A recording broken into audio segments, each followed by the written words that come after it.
नवी दिल्ली येथील आरएडीएस मधील कोळसा घोटाळा न्यायालयाच्या विशेष न्यायाधीश सुनैना शर्मा यांनी माजी खासदार विजय दर्डा तसेच इतर सर्व आरोपींना सीबीआयने दाखल केलेल्या कोळसा खाण वाटप प्रकरणात निर्दोष मुक्त केलं।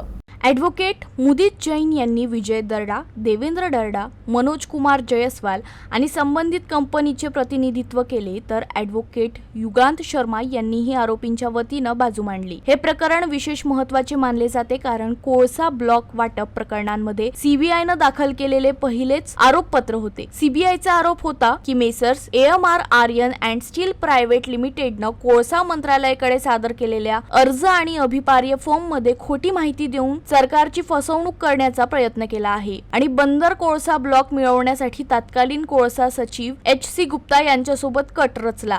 याशिवाय महाराष्ट्रातील तत्कालीन खासदार विजय दर्डा यांनी कंपनीच्या फायद्यासाठी बंदर कोळसा ब्लॉक वाटप करण्यासाठी पंतप्रधान कार्यालयाला पत्र लिहिल्याचा आरोपही करण्यात आला होता। मात्र सुनावणी दरम्यान असे स्पष्ट झाले की दर्डा आणि इतर आरोपींकडून कोणतीही फसवणुकीचा किंवा अप्रामाणिक हेतू नव्हता। नोंदणीनुसार वाटप प्रक्रियेवेळी सर्व संबंधित माहिती अधिकाऱ्यांकडे उपलब्ध होती आणि कोणत्याही साक्षीदारानं फसवणूक किंवा प्रलोभनाच्या आरोपांना समर्थन दिले नाही। 24.6 कोटी रुपयांच्या कथित भ्रष्टाचाराचा आरोप खोटा सिद्ध झाला। बंदर कोळसा खाण वाटप यासाठी विजय दर्डा यांनी पंतप्रधानांना लिहिलेल्या पत्रामध्ये कोणतेही उल्लेख आढळून आले नाही।